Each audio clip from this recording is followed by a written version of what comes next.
ولا تحسبن الذين قتلوا في سبيل الله أمواتا بل أحياء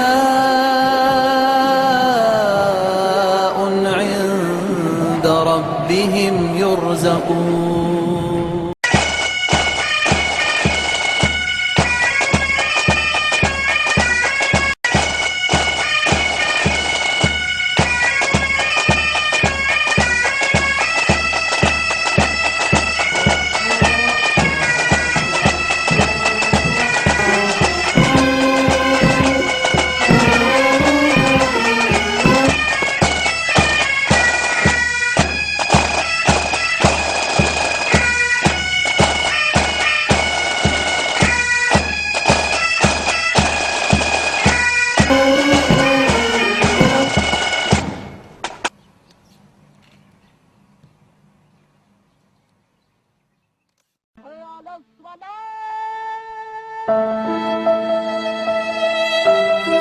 Aber in den ländlichen Regionen empfand man die Reformen als Bedrohung althergebrachter Lebensmittel und gegen die Autorität islamischer Geistlicher, der Mullahs. حریت پسندوں کا ہیرو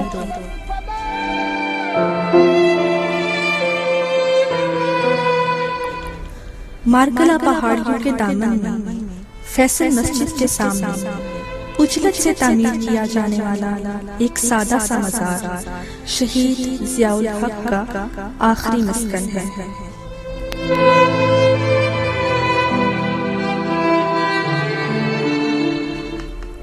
اس کے سامنے کبھی کوئی چھوٹی اور کبھی کوئی بڑی بس آ کے رکتی ہے، کبھی بسوں کی لمبی قطار لگ جاتی ہے. ان میں افغان مجاہدین سوار ہوتے ہیں. وہ یہاں آتے اور محو آرام شخص کے لیے دعائیں مانگتے ہیں. کبھی کوئی پرجوش نوجوان مزار کے سامنے کھڑا ہو کر فوجی سلام پیش کرتا ہے، اور کبھی حریت پسندوں کی کوئی ٹولی بے ساختہ شہید ضیاء الحق زندہ باد پکار اٹھتی ہے.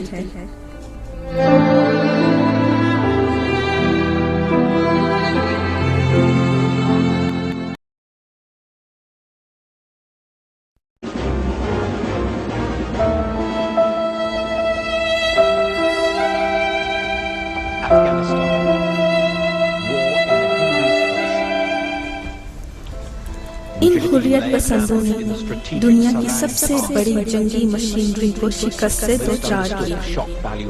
ان کے منہ آنے والے روسی توسیع پسند میدان چھوڑ کر بھاگ نکلے اور اشتراکیت آخری ہچکیاں لینے لگی.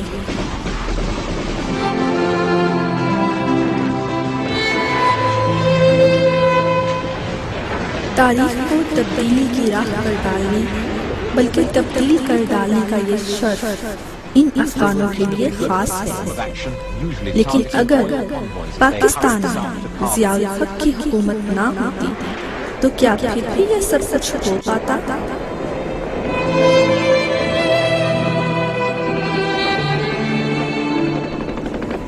کیا ضیاء الحق کے تعاون، حمایت اور پشت پناہی کے بغیر بھی کاروان جہاد اسی طرح مصروف عمل رہ سکتا؟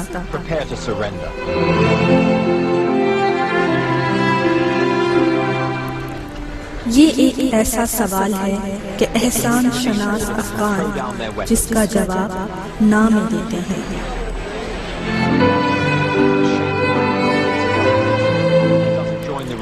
انہیں اچھی طرح معلوم ہے کہ پاکستان کی مہربان سرزمین کے بغیر ان کے لیے آزادی کی جنگ لڑنا کس طرح محال تھا.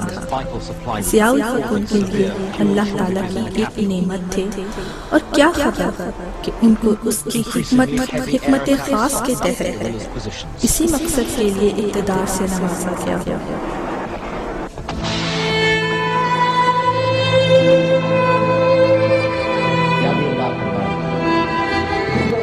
آزادی کے ساتھ ہماری آزادی، آپ یقین جانیں کہ اگر آج ان کو زد پہنچتی ہے تو کل پاکستان کی اینٹ سے اینٹ بن جائے گی. لوگ اس چیز کو سمجھتے نہیں.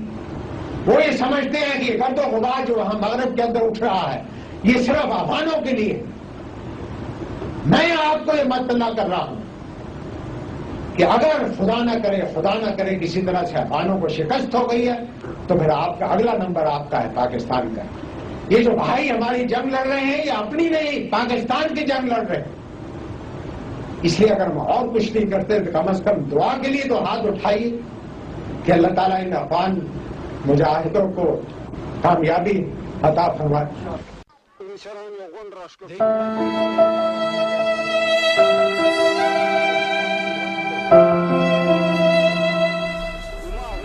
افغان مجاہدین جن میں سخت کوش اور خیال پرست رہنما بھی شامل ہیں، ضیاء الحق کا نام بے حد عقیدت اور احترام سے لیتے ہیں.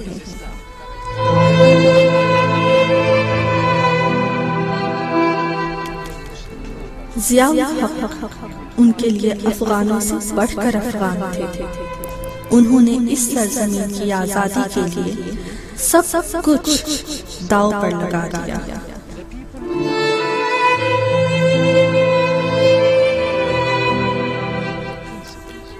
وہ پہلے شخص تھے کہ جنہوں نے 27 دسمبر 1979 کو افغانستان میں روسی فوجوں کے داخلے کے بعد اس عزم کا برملا اظہار کیا کہ اس غیر جانبدار ہمسایہ ملک کو آزاد کرایا جائے گا.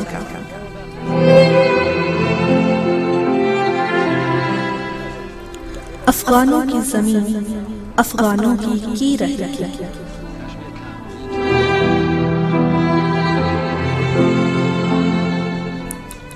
انہوں نے بے مثال خوش دلی کے ساتھ پاکستان کی سرحدیں ان مہاجروں کے لیے کھول دیں جن کے گھروں پر روسی طیارے اور گن شپ ہیلی کاپٹر بم برسا رہے تھے. وہ دوستوں سے بڑھ کر دوست اور بھائیوں سے بڑھ کر بھائی ثابت ہوئے.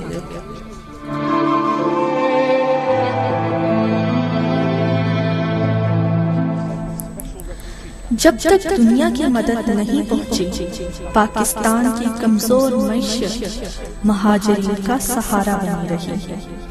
ضیاء الحق کا نام اب افغانستان کی آزادی کی تحریک کے ساتھ اس طرح وابستہ ہے کہ دونوں کا تذکرہ ایک دوسرے کے بغیر ادھورا رہے گا.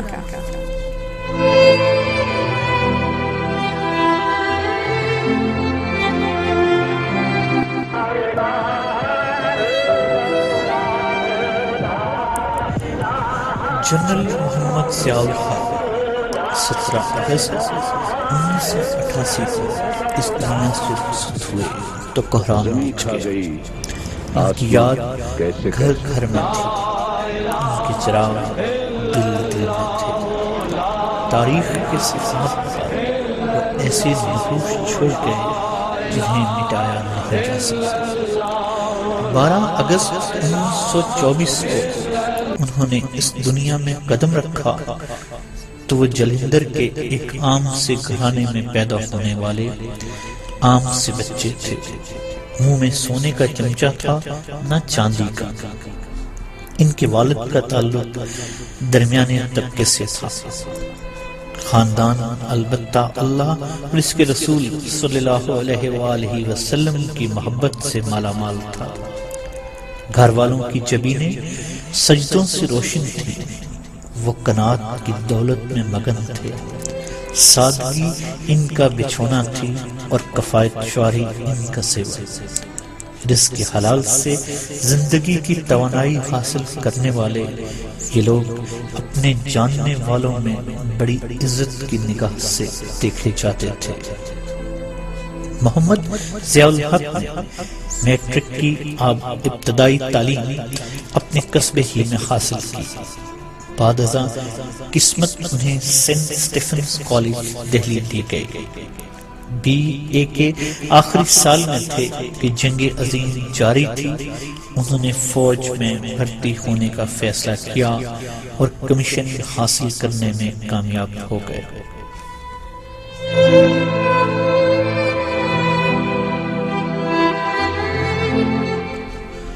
12 اگست 1945 کو انہوں نے کمیشن حاصل کیا. اب وہ سیکنڈ لیفٹیننٹ تھے اور ان کے سامنے زندگی کا وسیع میدان. کسے خبر تھی کہ فتوحات قدم قدم اس نوجوان کا انتظار کر رہی ہے. وہ 13 لانسر سے وابستہ ہوئے اور داد شجاعت دی. اسلامی فرائض اور شعار کے سختی سے پابند تھے. طالب علمی کے زمانے میں بھی نماز ان کی بہترین رفیق تھی. عید کا دن آیا تو انہوں نے شلوار کرتا پہنا اور اسی لباس میں میس میں داخل ہو گئے. اس جرم میں ان کا تبادلہ سیکنڈ لانسر یعنی 2 لانسر میں کر دیا گیا.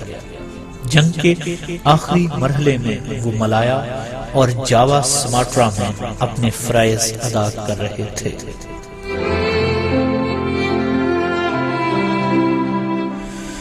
14 اگست 1947 کو پاکستان وجود میں آیا تو نوجوان ضیاء الحق کی آنکھیں بھی مسرت میں ڈوب گئی. ہاتھ نئے وطن کی سلامتی اور استحکام کی دعا کے لیے اٹھ گئے. وہ پاکستان بننے سے پہلے ہی پاکستانی تھے. پاکستان کے لیے سوچنا ان کو محبوب تھا. انہوں نے فوراً اپنی خدمات پاکستان کے لیے پیش کر دی. ان کا سب کچھ ان کے وطن کا تھا. اس وطن کا جس میں تکبیر کی صدائیں گونجنا تھیں اور جس کے لیے جان دینے والے اسلامی انقلاب کی آرزو میں سرشار تھے. اللہ کی زمین پر اللہ کی حکومت قائم کرنا جن کی زندگی کا مقصد تھا. محمد ضیاء الحق نے بھی لاکھوں فرزندان توحید کی طرح اپنا گھر بار اپنا مال و منال چھوڑ کر ملک پاکستان کا رخ کیا. خالی ہاتھ گھر والوں کے ساتھ اللہ کے سہارے پاک سرزمین پر قدم رکھا.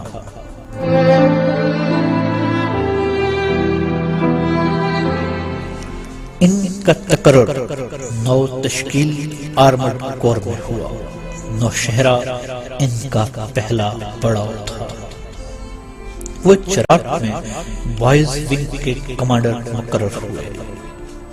زیر تربیت نوجوان اپنے دن کا آغاز کرنے کے لیے ایک جگہ جمع ہوتے تو قرآن پاک کی تلاوت فضا میں رس کھولتے تھے.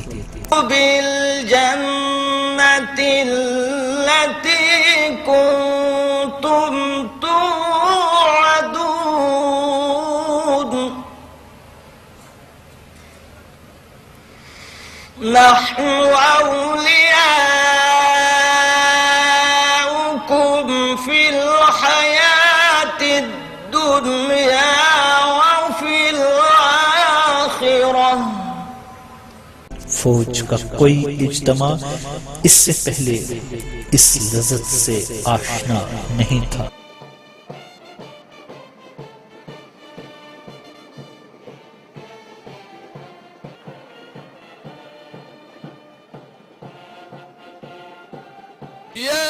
يأمرون ينهون عن المنكر وأولئك هم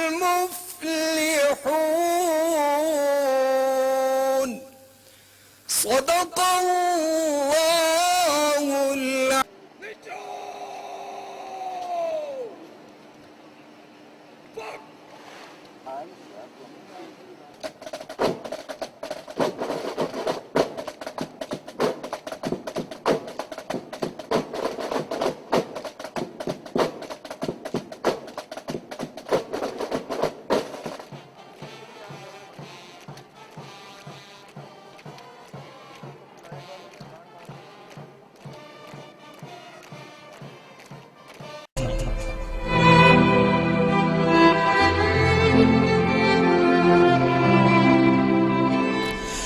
ستمبر 1950 میں انہیں گائیڈز کیولری کوہارٹ میں کوارٹر ماسٹر مقرر کیا گیا.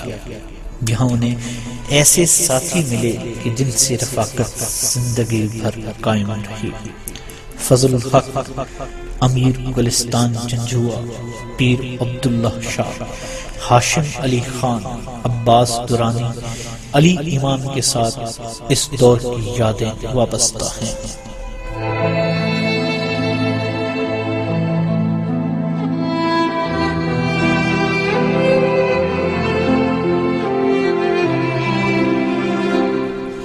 دس اگست 1950 کو ان کی زندگی میں خوشگوار تبدیلی آئی۔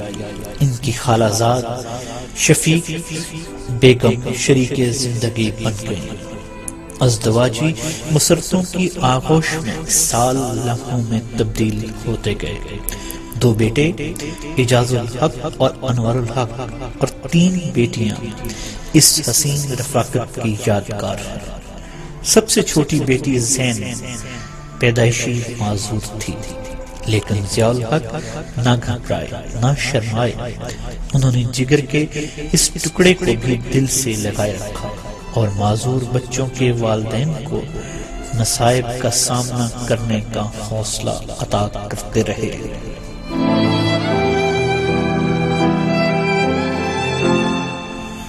Command and staff college Quetta سے 1955 میں امتیاز کے ساتھ گریجویشن کی اور بعد ازاں کئی عسکری تربیتی اداروں میں استاد کی حیثیت سے تربیت دیتے رہے۔ اس ایک چراغ سے کئی چراغ روشن ہوتے چلے گئے۔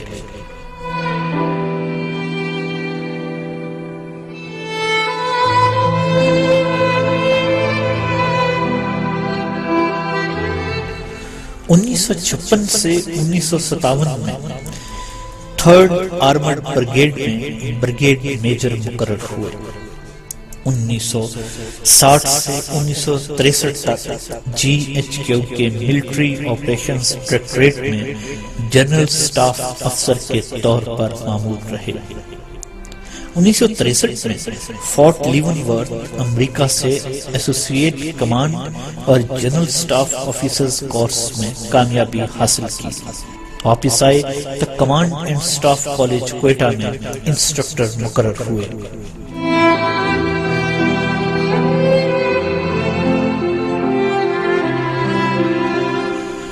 انیس سو 65 میں جنگ شروع ہوئی تو انہیں نو تشکیل انفینٹری ڈویژن میں پہلے اسسٹنٹ ایجوٹنٹ اور پھر کوارٹر ماسٹر جنرل بنایا گیا۔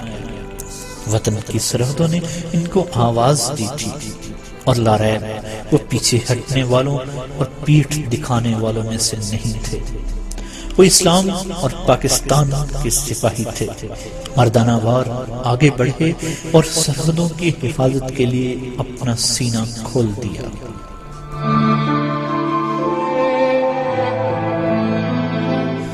انیس سو 66 میں انہیں 1st آرمرڈ ڈویژن میں جنرل سٹاف آفیسر بنایا گیا۔ اس وقت وہ لیفٹیننٹ کرنل بن چکے تھے۔ بعد میں بریگیڈیئر بنے تو 9th آرمرڈ بریگیڈ کھاریاں کی کمان سنبھالی۔ بریگیڈیئر محمد ضیاء الحق کی خدمات 2 سال کے لیے اردن کی دوست حکومت کے سپرد کی گئی، جہاں انہوں نے اہلیت کا سکہ بٹھا دیا۔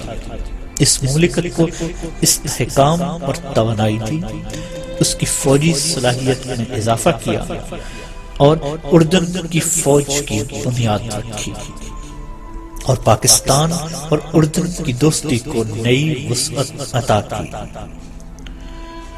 اردن کے بادشاہ شاہ حسین نے انہیں اردن کا اعلیٰ ترین اعزاز استقلال کلاس میڈل اور کوکب کلاس میڈل سے نوازا۔ اردن سے واپس آئے تو 3 سال تک 1972 سے 1975 تک 1 آرمرڈ ڈویژن کی قیادت کی۔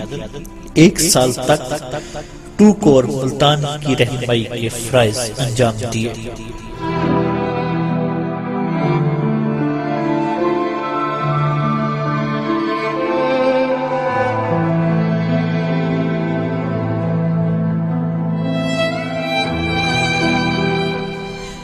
مارچ 1976 میں ان کے کاندھوں پر 4 ستارے جگمگائے، وہ چیف آف آرمی سٹاف بنائے گئے۔ اس منصب پر فائز ہونے کے بعد انہوں نے فوج کو ایمان، تقوی اور جہاد کا نعرہ دیا۔ جہاد منزل ایمان اور تقوی زاد رہا۔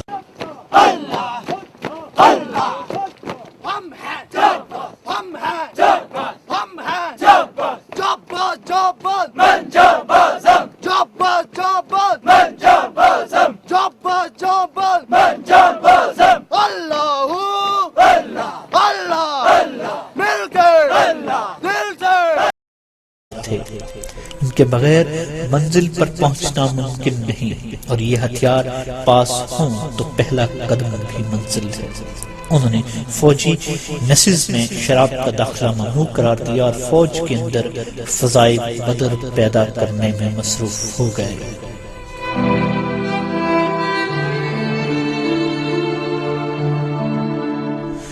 مارچ 1977 میں عام انتخابات منعقد ہوئے تو حکومت نے دھاندلی کے ذریعے مطلوبہ نتائج حاصل کرنے اور اپنے اقتدار کو دوام دینے کی کوشش کی۔ عوامی تحریک اٹھی اور اس نے حکومت کے عزائم خاک میں ملا دی۔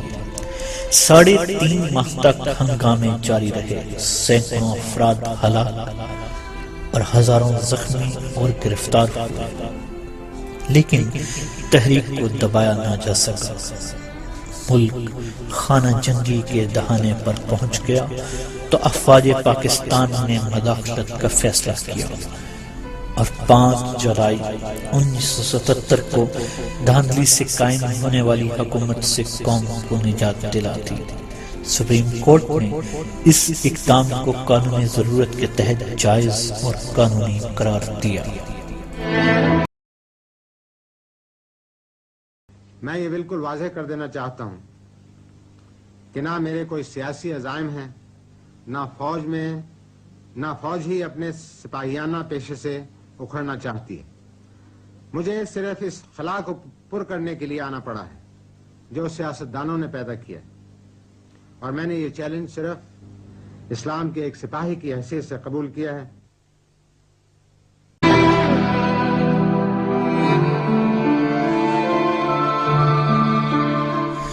30 دسمبر 1985 کو مارشل لا ختم کرنے میں کامیاب ہو گئے۔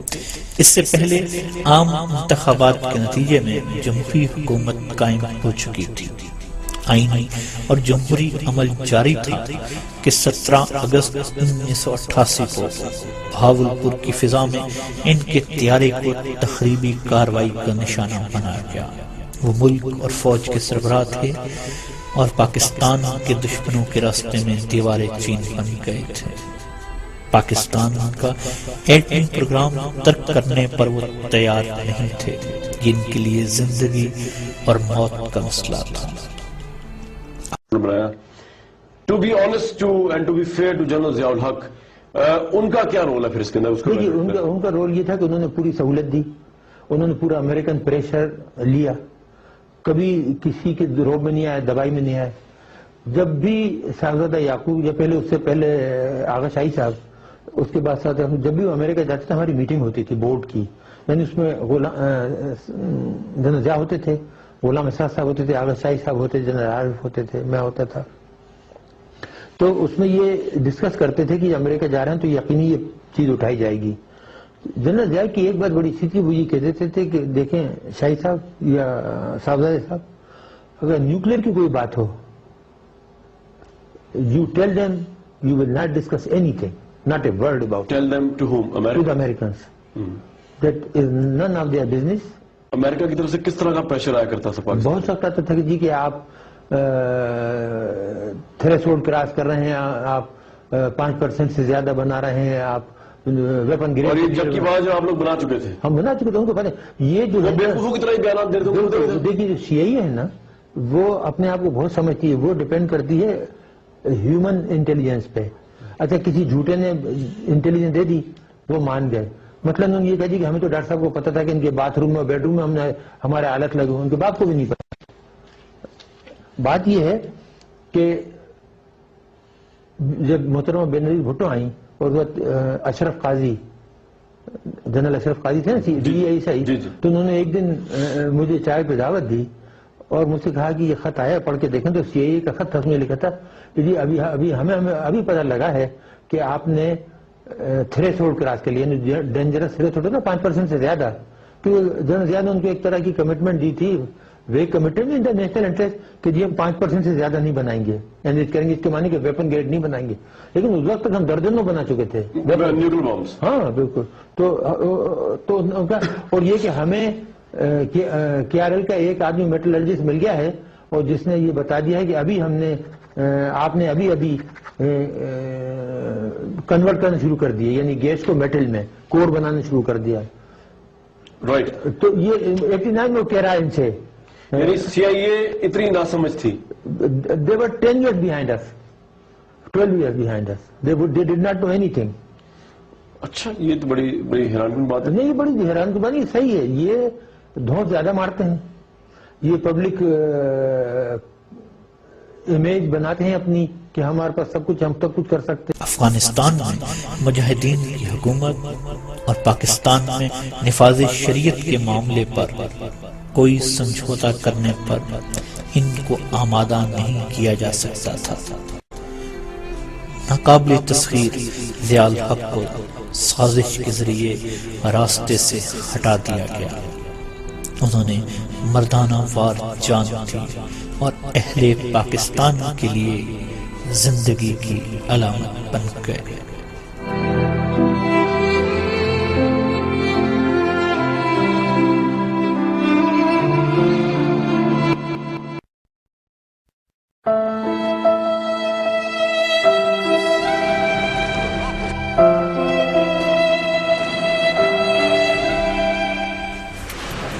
ضیاء الحق کشمیر کو بھارت کی غلامی سے آزاد کرانے کے لیے بھی بے چین رہے.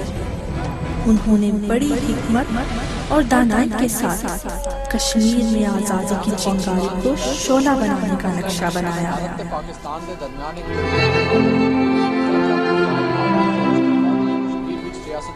انہوں نے عالمی کانفرنسوں میں کشمیر کا مسئلہ اٹھایا اور دنیا بھر میں پھیلے ہوئے کشمیری رہنماؤں کے ساتھ سر جوڑ کر بیٹھے اور ان کی راتوں کو دن بنانے کی تدبیریں سوچتے رہے.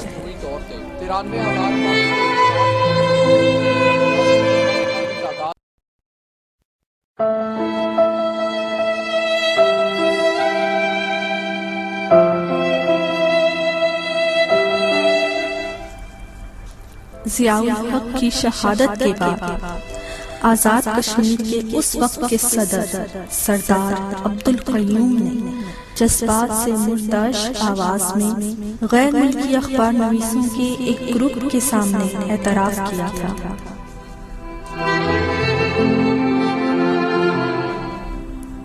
دنیا میں ضیاء الحق سے زیادہ کسی شخص نے کشمیریوں کی مدد نہیں کی.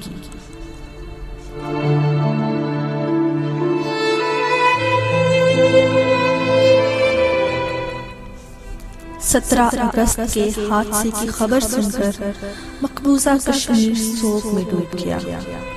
3 دن تک بازار بند رہے، گھروں میں سیاہ پرچم لہرا دیے گئے.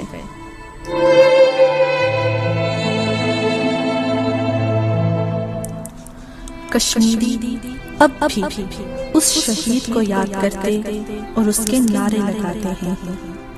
کئی پل، عمارتیں اور سڑکیں ضیاء الحق سے منسوب ہیں اور ضیاء الحق کی تصویر بیشتر کشمیری گھروں اور دلوں میں موجود ہے.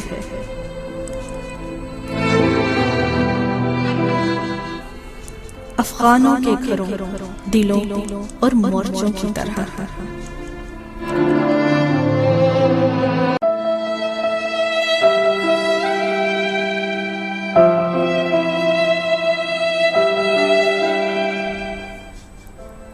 ضیاء الحق پوری دنیا کے مسلمانوں کی امیدوں کا مرکز تھے. سری لنکا کے مسلمان ہوں یا فلپائن کے کلمہ گو، برما کے فرزندان توحید ہوں یا روسی ترکستان کے بے زبان عاشقان رسول صلی اللہ علیہ وآلہ وسلم،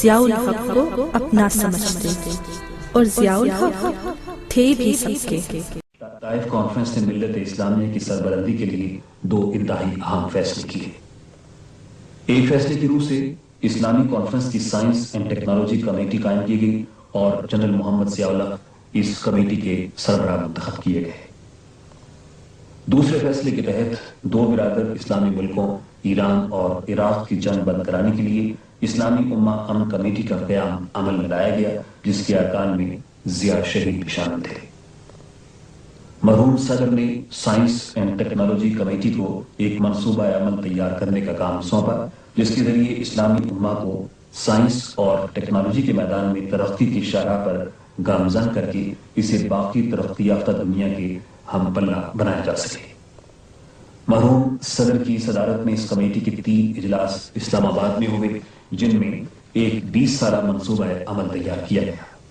Let us prepare a set of constructive recommendations for the organization of Islamic Conference to enable the Muslim Ummah, firstly, to enhance its innovative potential and research capacity. Secondly, pool all resources for the organization and training of its manpower. Thirdly, strengthen the existing Islamic institutions of science and to establish new ones where none exist at present. And lastly but not leastly, formulate a common strategy of action for developing a self-reliant science and technology capability. The Muslim world has a past glorious heritage. We have to recreate our future. God has given us the resources, God has given us the intelligence. It is up to us now to make full use of this. And I am confident that given, as I said a little while ago, given the chance and given the correct incentives which there are, the Muslim world is capable of producing immense progress in the field of science and technology. Today, what is it that we haven't got? We have the scientists, we have the brain, we have the resources, we have the money, we have the material. What is it that we haven't got? It is only a question of correctly harnessing this talent and utilizing it fully for the benefit of mankind, for which Islam stands, not only from now, but for the last 1400 years.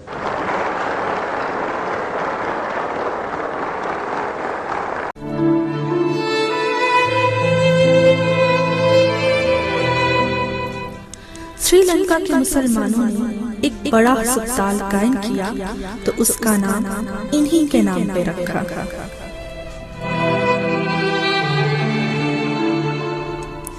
Burma کے مسلمان اکثریتی صوبے Arakan سے وفود ان کے پاس آتے اور اپنے دکھوں کا مداوا ڈھونڈتے۔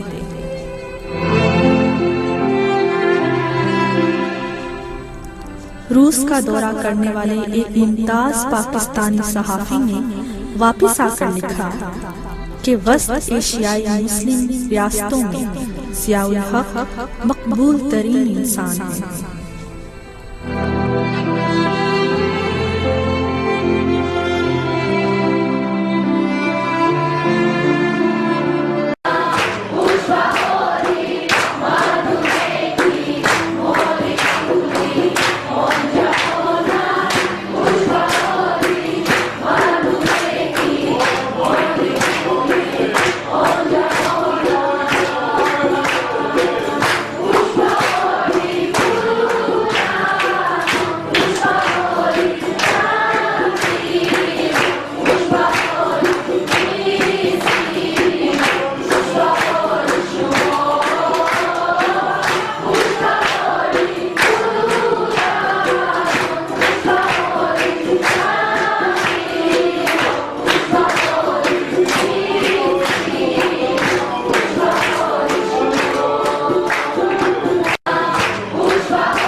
مسلمانوں کے علاوہ اشتراکیت کے ڈسے ہوئے مظلوم عوام بھی ان سے پیار کرتے اور ان کو یاد کرتے ہیں۔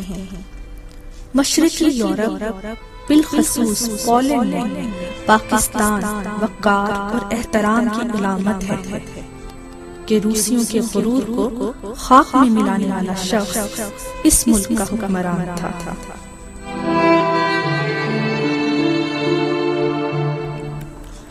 ضیاء الحق عالم اسلام دنیا بھر کے مسلمانوں بلکہ دنیا بھر کے مظلوم لوگوں کا ذہنی سہارا تھا، ان کے لیے سوچنے والے، ان کے ساتھ بھی اور ان سے الگ بھی۔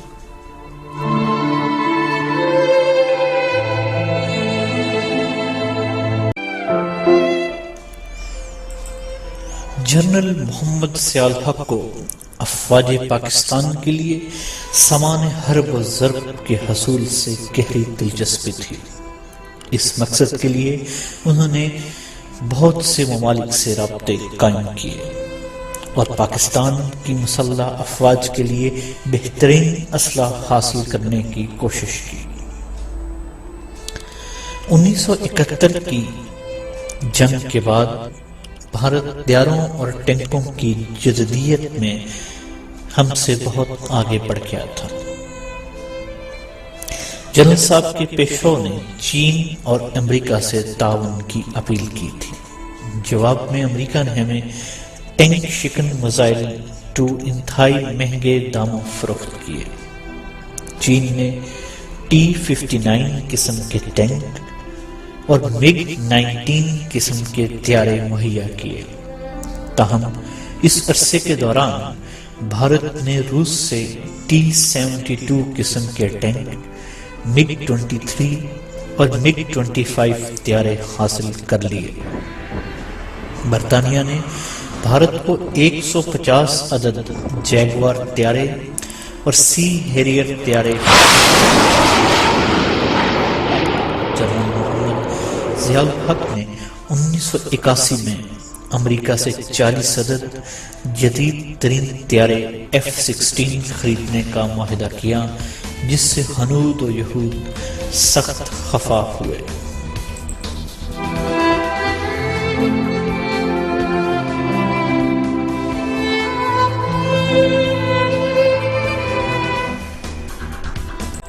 جنرل محمد ضیاء الحق نے بڑی افواج کے لیے جدید ترین اسلحے کے حصول کی کوششیں شروع کر دیں۔ پرانے ٹینکوں کو نئے ٹینکوں سے تبدیل کرنے کی منصوبہ بندی کی۔ فوج میں جنرل صاحب کا تعلق بنیادی طور پر ٹینک ریجمنٹ سے تھا، لہٰذا ان کو ٹینکوں کا ماہر گردانا چاہتا تھا۔ 1988 کے اوائل میں امریکہ نے اپنا جدید ترین ٹینک M1A1 پاکستان کو آفر کیا۔ جنرل صاحب اس کی فیلڈ پرفارمنس دیکھنے کے لیے خیر پور ٹامے والی فیلڈ فائرنگ رینج پر تشریف لے گئے، ٹینک فائر اور اس کی خصوصیات کا جائزہ لیا۔ یہاں سے فارغ ہو کر بہاولپور پہنچے۔ نماز ظہر کی ادائیگی کے بعد حالت وضو ہی میں C-130 طیارے میں سوار ہوئے، جس کو ایئر فورس 1 پاک 1 کے نام سے پکارا جاتا تھا۔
کے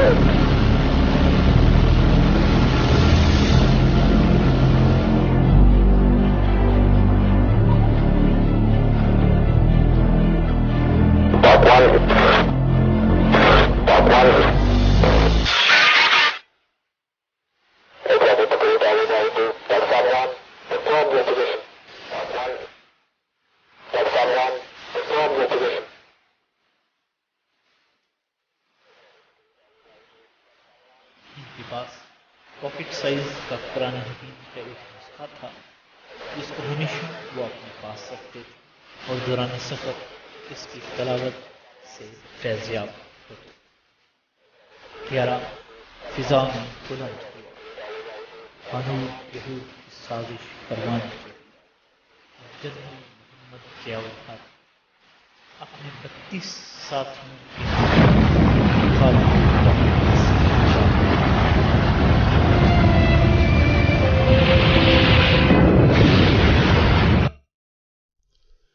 اب تک آپ صاحب نے یہ اندوہناک خبر سن لی ہوگی کہ صدر مملکت جنرل محمد ضیاء الحق صاحب کا آج سے پہلے ہوائی حادثے میں انتقال ہو گیا. انا للہ و انا الیہ راجعون. صدر مملکت آج صبح بہاولپور کے مختصر دورے پہ تشریف لے گئے تھے. سپہر 4:30 بجے کے لگ بھگ ان کا جہاز اسلام آباد واپسی کے لیے بہاولپور کے ہوائی اڈے سے روانہ ہوا، مگر پرواز کے چند منٹ بعد ایک دھماکے سے ہوا میں ہی پٹ گیا.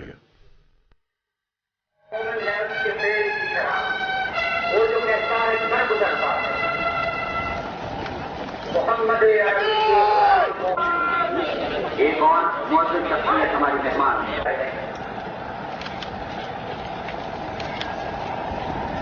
علی احمد خان صاحب کو بچے دفاع general Muhammad Iqbal Khan chairman joint chief of staff committee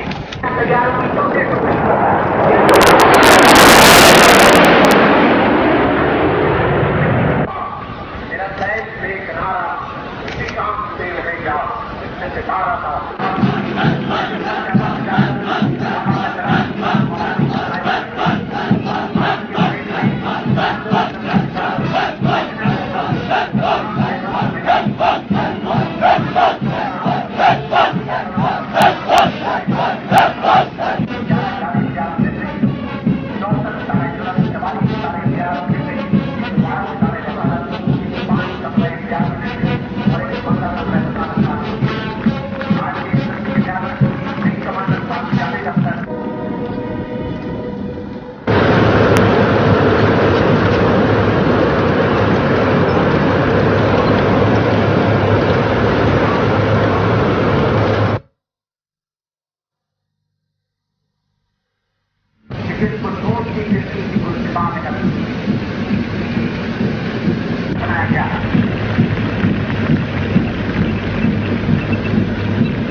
بسم اللہ الرحمن الرحیم.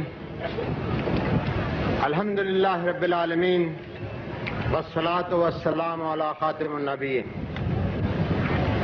مسلح افواج کی پریڈ کے کمانڈر جناب بریگیڈیئر افضل جنجوعہ صاحب، آفیسرز، جونیئر کمیشنڈ آفیسرز، جان باز سپاہیوں اور عزیز ہم وطنوں، السلام علیکم. اللہ تعالیٰ کا لاکھ لاکھ شکر ہے کہ اس نے ایک مرتبہ پھر ہمیں 23 مارچ کا تاریخی دن دیکھنے اور اس کی یاد منانے کا موقع عطا فرمایا. اس دن کی یاد تازہ کرنے کے لیے ہر سال جتنی تقریبات منعقد ہوتی ہیں ان میں سب سے زیادہ ممتاز، قابل ذکر اور قابل رشک تقریب مسلح افواج کی یہ پریڈ ہوتی ہے، جس میں افواج پاکستان کے علاوہ شہری زندگی کے کئی شعبے بھی حصہ لیتے ہیں. آج کی یہ پریڈ واقعی اس قومی دن کے شایان شان ہے اور اس میں جتنے بھی عسکری، نیم عسکری اور غیر عسکری شعبے حصہ لے رہے ہیں وہ سب کے سب قومی جذبے سے سرشار پورے خلوص اور لگن کے ساتھ اس میں حصہ لے رہے ہیں. میں انہیں مبارکباد دیتا ہوں. میں پریڈ کمانڈر، پریڈ کے شرکاء اور پریڈ کے منتظمین کو بھی مبارکباد دیتا ہوں کہ انہوں نے دن رات محنت کر کے اس تقریب کو کامیاب بنایا. ان کی یہ محنت، ان کی یہ لگن اور ان کی یہ جانفشانی واقعی ان اکابرین، قائدین اور شہداء کے شایان شان ہے جنہوں نے قائد اعظم محمد علی جناح کی زیر صدارت پہلے قرارداد پاکستان منظور کی اور پھر ان کی زیر قیادت اس قرارداد کو عملی جامہ پہنایا. جب تک پاکستان قائم و دائم ہے ہم اپنے ان محسنوں کی یاد تاز کرتے رہیں گے اور اس تاریخی دن کی یاد مناتے رہیں گے انشاءاللہ. اور آج تو اللہ تعالیٰ نے اپنے فضل و کرم سے موسم بھی اتنا اچھا بنایا ہے کہ قدرت بھی یہ چاہتی ہے کہ ہم دن صحیح معنوں میں جوش و خروش سے منائیں. اللہ تعالیٰ کا شکر و احسان. اس سال اس پریڈ کی ایک نمایاں خصوصیت یہ ہے کہ اس میں زمبابوے کے وزیر اعظم عزت مآب جناب رابرٹ مگابے بھی مہمان خصوصی کی حیثیت سے شریک ہیں. وہ تیسری دنیا کے ایک ممتاز رہنما ہیں، بر اعظم افریقہ میں آزادی کی علامت ہیں اور پاکستان کے عظیم دوست. ہم انہیں تہہ دل سے خوش آمدید کہتے ہیں اور اس تقریب میں ان کی شمولیت کو اپنے لیے باعث مسرت اور وجہ افتخار سمجھتے ہیں. حاضرین گرامی، جیسا کہ آپ جانتے ہیں آج کا دن تجدید عہد کا دن بھی ہے اور اظہار تشکر کا بھی. آج کا دن ہمیں خود احتسابی کی دعوت بھی دیتا ہے اور عزم و ہمت کے اظہار کی. ہم نے تجدید کرنی ہے اس عہد کی کہ ہمیں علیحدہ وطن نصیب ہوا تو ہم اپنی انفرادی اور اجتماعی زندگی کو احکام خداوندی اور شریعت محمدی صلی اللہ علیہ وسلم کے تابع بنائیں گے. ہم نے اظہار تشکر کرنا ہے اس بات کا کہ اللہ تعالیٰ نے اس عظیم مقصد کے لیے ہمیں ایک الگ وطن عطا فرمایا.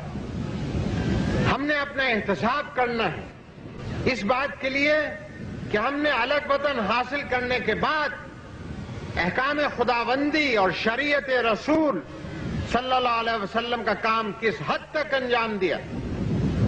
اور ہم نے عزم باندھنا ہے اس بات کا کہ ہم نفاذ اسلام کا مقصد ہر قیمت اور ہر محاذ پر حاصل کریں گے. عدالت میں بھی، نظامت میں بھی، معیشت میں بھی، سیاست میں بھی اور قیادت میں بھی. اس سے نہ تو انحراف کی ضرورت ہے اور نہ اس کی کوئی گنجائش. ہم نے پچھلے 8-10 برسوں میں اسی نصب العین کو پیش نظر رکھ کر کام کیا ہے اور مجھے خوشی ہے کہ آج ملک میں ہر سطح پر جو نسبتاً تطہیر شدہ فضا اور پنپتی ہوئی جمہوریت نظر آتی ہے وہ ہماری انہی کوششوں کا نتیجہ ہے. میرا یہ پختہ یقین ہے کہ اسلام سے زیادہ جمہوری، روشن خیال اور ترقی پسند کوئی نظریہ حیات نہیں. اسلام اور جمہوریت میں کوئی تضاد نہیں.